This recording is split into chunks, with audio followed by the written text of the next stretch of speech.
Et ce détail dans la bande-annonce de Supergirl agace beaucoup de fans de Superman qui ont trouvé que c'était un manque de respect. Dès le début de la bande-annonce.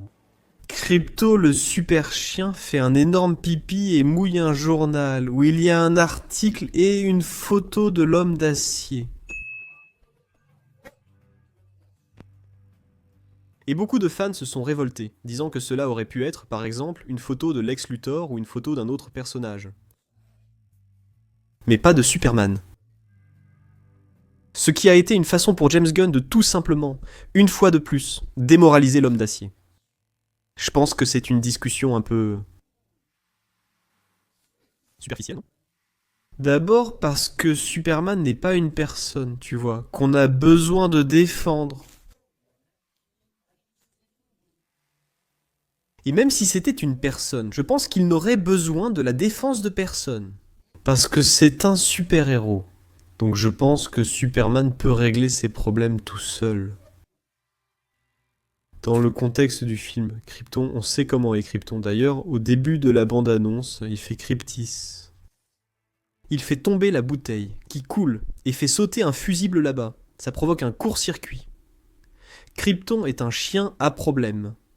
Il est basé sur le vrai chien de James Gunn, qui a dit que c'est le pire chien du monde, que le chien a même mangé le premier scénario de Superman, en mangeant l'ordinateur portable de James Gunn. Donc, c'est un chien à problème. C'est un chien qui fait des bêtises tout le temps.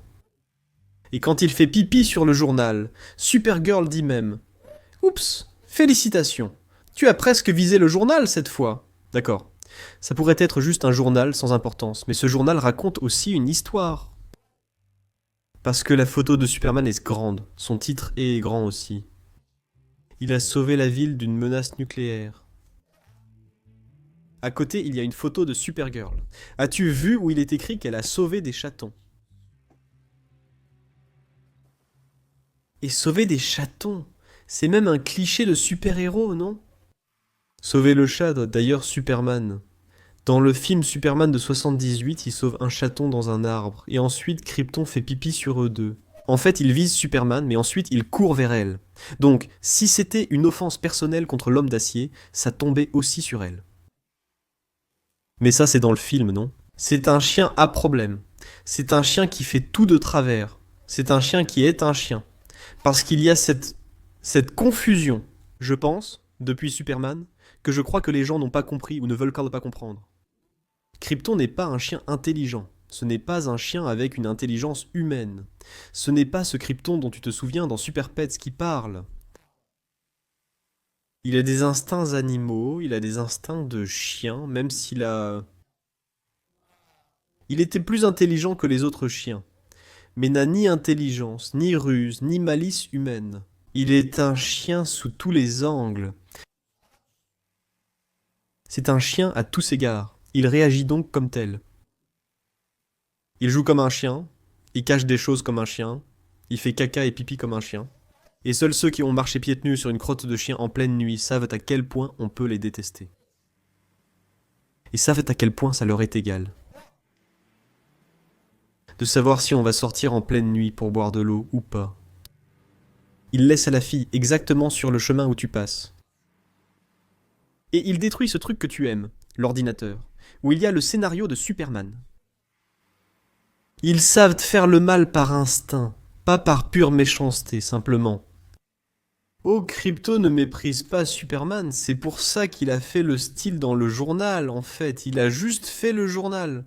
Et le fait d'avoir une photo de Superman là-bas raconte une autre histoire, qui est la façon dont les médias relient Superman et Supergirl, l'importance qu'ils ont dans cet univers que nous sommes en train de découvrir.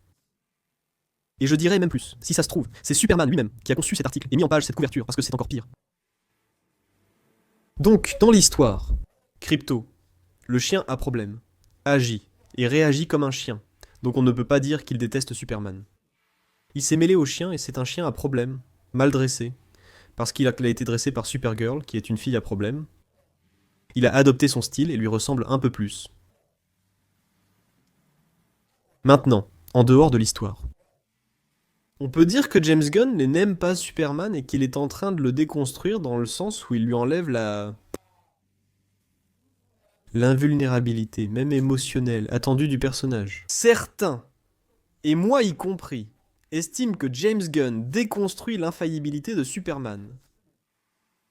Son Superman n'est pas infaillible. Le sien n'est pas parfait. Son Superman n'est pas l'homme icône de l'humanité. C'est un gars plein de problèmes. Aussi des problèmes de manque, des problèmes d'affection. Il a des problèmes de sensibilité humaine. Et c'est ça qui l'humanise en tant qu'extraterrestre. Et tout le film de Superman parle de ça. C'est pour raconter cette histoire qui n'est pas encore entrée dans la tête.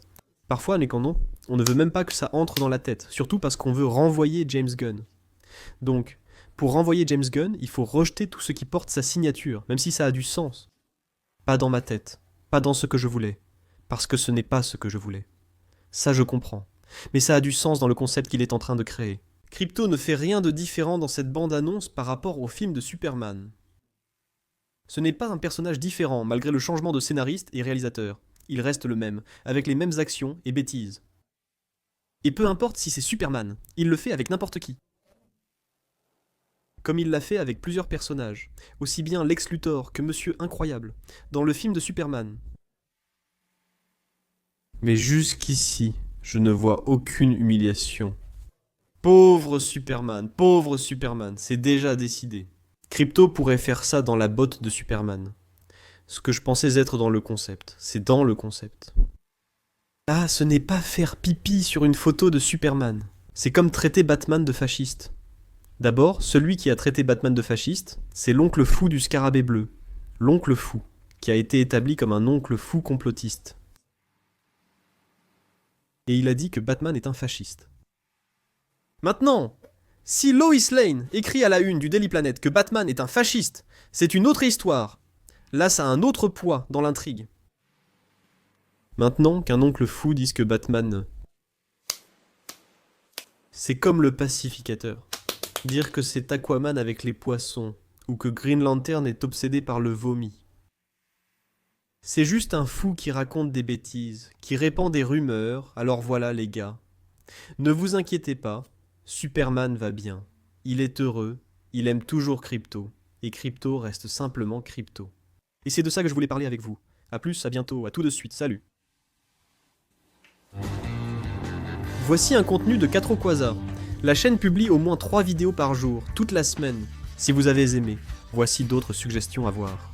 N'oubliez pas de laisser un like, un commentaire, de vous abonner si ce n'est pas déjà fait, et d'activer la cloche pour recevoir les nouvelles notifications. Merci beaucoup, à la prochaine.